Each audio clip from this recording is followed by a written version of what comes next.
Ya, perwakilan KNVB di Indonesia ini lempar kode pemain keturunan berharga 695,27 miliar ini apakah bakal dinaturalisasi? Ya, proses naturalisasi pemain timnas Indonesia cepat dan berkualitas. Netizen Malaysia mengatakan, di sini rumor doang. Dan inilah Federasi Sepak Bola Jepang yang menyebut timnas Indonesia sebagai ancaman.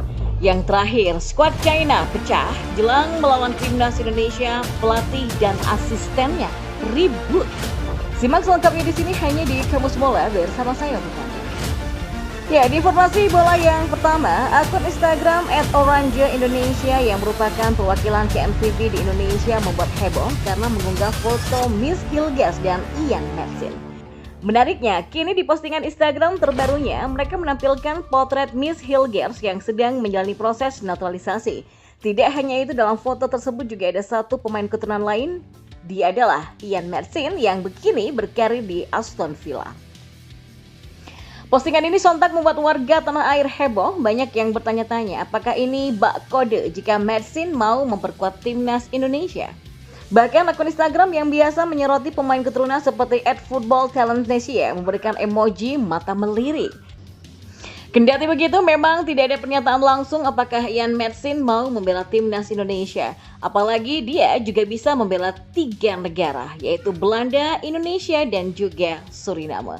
Pemain yang punya harga fantastis sebesar 695,27 miliar ini juga belum lama dipanggil ke Belanda senior untuk Euro 2024. Tapi dia sama sekali belum bermain sehingga masih eligible jika nantinya ingin memperkuat skuad Garuda. Dan kita beralih ke informasi bola yang lainnya. Ya, program naturalisasi pemain untuk timnas Indonesia terus berjalan dan situasi ini menimbulkan pro dan kontra. Bukan hanya di Indonesia, warganet di Malaysia juga ikut merespon situasi yang terjadi. PSSI tengah memproses naturalisasi beberapa pemain untuk timnas Indonesia. 2 nama yang selangkah lagi akan mendapatkan status WNI dan membela skuad Garuda adalah Miss Hilgers dan Eliano Regenders. Kedua pemain mendapatkan karpet merah untuk menjadi WNI, bahkan kabar terbaru, keduanya tidak perlu datang ke Indonesia untuk menjalani sumpah. Pengambilan sumpah WNI akan dilakukan di Belanda. Ya, Miss Hilgers dan Eliano Regenders bakal disiapkan untuk laga melawan Bahrain dan China pada Oktober nanti. Kehadiran kedua pemain diharapkan bisa membuka peluang Indonesia untuk meraih poin di kualifikasi Piala Dunia 2026. Nah, cepatnya proses naturalisasi pemain keturunan Indonesia di Belanda ini membuat netizen Malaysia sedikit iri. Pasalnya sudah berkali-kali Malaysia dirumorkan akan menaturalisasi pemain-pemain grade A di Eropa, namun sampai saat ini masih belum ada kejelasan. Faktor kejelasan keturunan berikut dokumen yang tersimpan rapi juga menjadi faktor mengapa proses naturalisasi timnas Indonesia berjalan dengan lancar. Selain itu, pengarsipan kependudukan Belanda patut diacungi jempol. Jangankan untuk pemain yang keturunan langsung dari kakek, nenek, atau ayah, ibu, kakek, nenek yang berstatus Belgievers atau orang Eropa yang lahir dan besar di Indonesia saja masih tersimpan. Dan di Malaysia ternyata kebanyakan rumor. Ya, udah banyak sangat rumor nak ambil pemain kacukan tapi tak ada yang jadi. Ya, Dropon pasti teragak-agak nak perkuat anti yang farmnya busuk macam itu.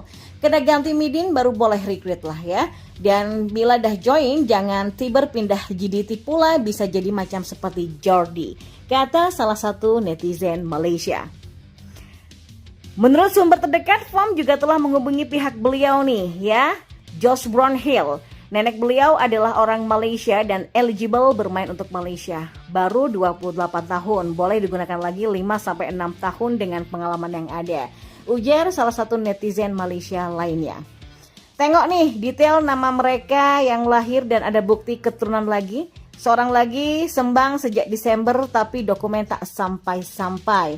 Ini untuk case Eliano dan Tijani, ini mirip Shani Patinama. Background keluarga Maluku tetapi lahir di Pulau Jawa.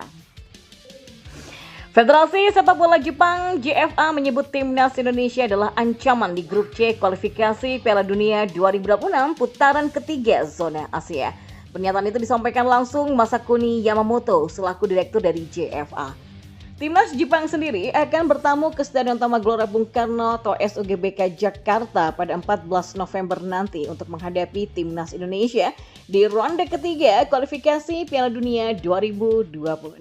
Sebelumnya, Timnas Indonesia belum terkalahkan selama 2 kali pertandingan, yakni melawan Arab Saudi dan Australia, yang semuanya berkesudahan dengan hasil imbang.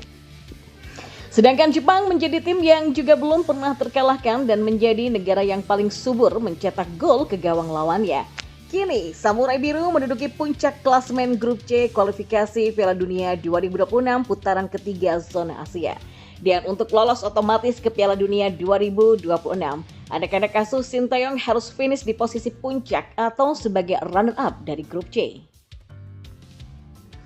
Ya, Yamamoto beralasan Timnas Indonesia menjadi ancaman Jepang karena mampu menampilkan permainan apik, rapi, disiplin, dan sikap pantang menyerah yang selalu berjuang hingga babak akhir pertandingan.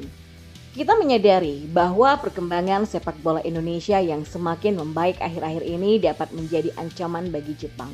Ya, itu sebabnya kami memperkirakan ini akan menjadi pertandingan yang cukup menantang, kata Yamamoto. Nah, Direktur Federasi Sepak Bola Jepang JFA itu mengaku khawatir dengan supporter Timnas Indonesia di SUGBK Jakarta karena dikenal dengan fanatisme dan horor bagi tim lawan. Fanatisme dan horor dari supporter Timnas Indonesia ini bisa menjatuhkan mental dan mengganggu konsentrasi Timnas Jepang ketika bertanding melawan skuad Garuda di GBK Jakarta nanti. Jadi pertandingan melawan Indonesia nanti di Jakarta itu kami perkirakan akan menjadi laga yang cukup sulit ya, karena supporter Garuda sangat fanatik, ujarnya. Karenanya Jepang mengatakan pertandingan melawan Timnas Indonesia di Grup C kualifikasi Piala Dunia 2026 zona Asia menjadi pertandingan yang sangat sulit bagi negaranya. Kami memperkirakan ini akan menjadi kompetisi yang sulit, kata Yamamoto. Dan di informasi bola yang terakhir, Timnas China pecah kongsi jelang melawan Timnas Indonesia di ronde ketiga kualifikasi Piala Dunia 2026 zona Asia pada bulan Oktober mendatang. Antara pelatih dan asistennya ribut. Bagaimana ceritanya? Ya, seperti diketahui setelah mencatatkan hasil impresif di 2 laga awal melawan Arab Saudi dan Australia, skuad asuhan Sinteyong akan melanjutkan perjuangannya di benua kuning pada Oktober nanti. 2 laga tandang berat menanti yakni melawan Bahrain dan juga China. Nah, meski secara peringkat FIFA kedua tim ini lebih diunggulkan, tapi performa apik Timnas Indonesia belakangan ini menjadi modal berharga untuk mencuri poin kembali. Namun ada bonus tambahan yang membuat peluang Indonesia semakin terbuka. Laporan dari media Korea itu Best 11 menyebutkan bahwa kondisi internal Timnas China tengah mengalami gejolak. 2 kekalahan beruntun di awal kualifikasi membuat pelatih Branko Ivankovic dan asistennya Zheng Zi terlibat perselisihan. Puncaknya, keduanya terlibat adu argumen ketika pertandingan melawan Arab Saudi. Pelatih Ivankovic menerima saran dari pelatih kepala Zheng Zi untuk menggantikan Beram Abdulweli. Nama China-nya adalah Fei Lamu selama pertandingan melawan Arab Saudi pada tanggal 10, tapi dia menolak, tulis media itu. Ya, ketegangan di antara kedua sosok penting di tim ini dikhawatirkan akan mengganggu konsentrasi para pemain dan berdampak pada performa tim secara keseluruhan.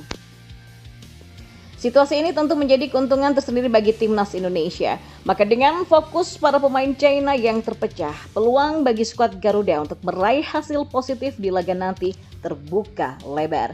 Namun, Sinteyong dan para pemainnya tetap harus waspada. Meski tengah dilanda masalah internal, China tetaplah tim yang kuat dan memiliki sejumlah pemain berkualitas. Ya, pertandingan antara Timnas Indonesia dan China dijadwalkan berlangsung pada 15 Oktober 2024 di Qingdao Youth Football Stadium. Dan laga ini dipastikan akan berlangsung sengit dan juga menarik.